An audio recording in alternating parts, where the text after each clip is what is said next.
Family ടൈമിലേക്ക് സ്വാഗതം. ഇന്ന് നമ്മൾ ഉണ്ടാക്കാൻ പോകുന്ന സാമ്പാർ പരിപ്പിൻ്റെ റെസിപ്പി ആയിട്ടാണ്. ഇത് ഞാൻ ഇങ്ങനെ പദം വീളിൽ തിളച്ച് കഴിയുമ്പോൾ പദം ഇങ്ങനെ വീളിൽ അത് നമുക്ക് കോരി മാറ്റാം.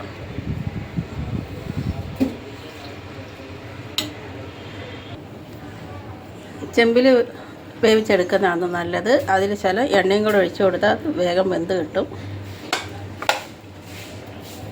കുക്കറിലാകുമ്പോൾ നമുക്കതിൻ്റെ പത കോരി കളയാൻ പറ്റത്തില്ല. അപ്പോൾ ഗ്യാസിൻ്റെ പ്രോബ്ലം ഉണ്ടാകും. അതിനാണ് ഇങ്ങനെ ചെയ്യുന്നത്. നമ്മുടെ പരിപ്പ് തിളയ്ക്കുന്നുണ്ട്. ഇതിലേക്ക് ഇനിയും അര സ്പൂണ് മഞ്ഞളിട്ട് കൊടുക്കാം.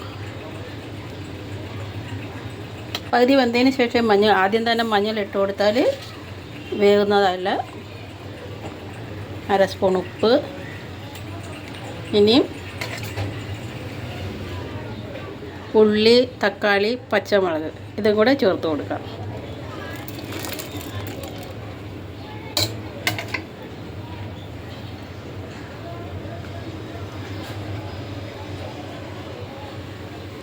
ഇതിലേക്ക് ഇനി ഒരു മെയിൻ ഇൻഗ്രീഡിയൻസായ മാഗി മസാല ഇതോടെ ചേർത്ത് കൊടുത്താൽ ഒരു പ്രത്യേക ടേസ്റ്റാണ്. നിങ്ങളൊന്ന് ട്രൈ ചെയ്ത് നോക്കൂ.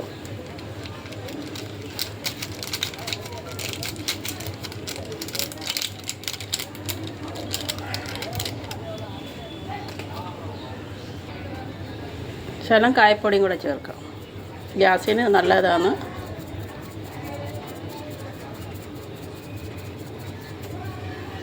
എല്ലാം കൂടി ഒന്ന് മിക്സ് ചെയ്യാം.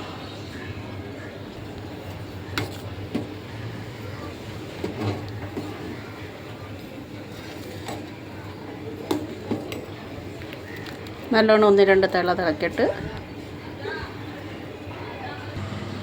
അങ്ങനെ നമ്മുടെ പരിപ്പ് ഇവിടെ റെഡിയായി. ഇനി നമുക്ക് കടുക് വറുത്തിടാം.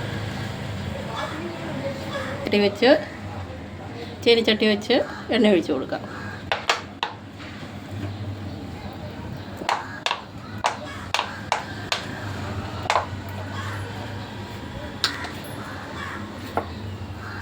എണ്ണ ചൂടായി. ഇനി നമുക്ക് കടുക് ഇട്ട് കൊടുക്കാം.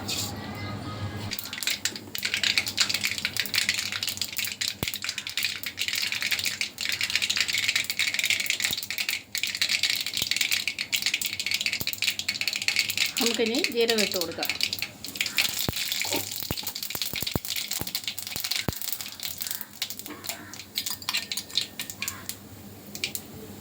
ഇഞ്ചി വെളുത്തുള്ളി ചേർത്ത് കൊടുക്കാം. അതിലേക്ക്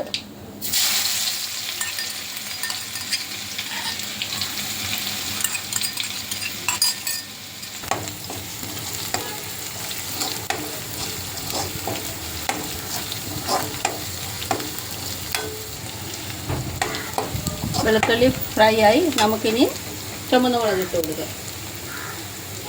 ആദ്യം തന്നെ ഇതിട്ടാൽ കറുത്ത് പോകും, കരിഞ്ഞു പോകും. അതിനാണ് ഗ്യാസ് ഓഫ് ചെയ്തിട്ട് മാത്രമേ ഇടാവൂ.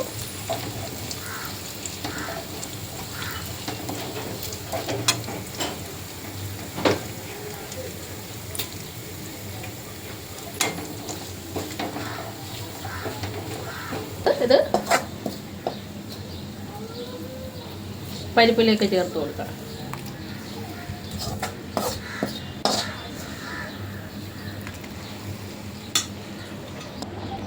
മല്ലിയില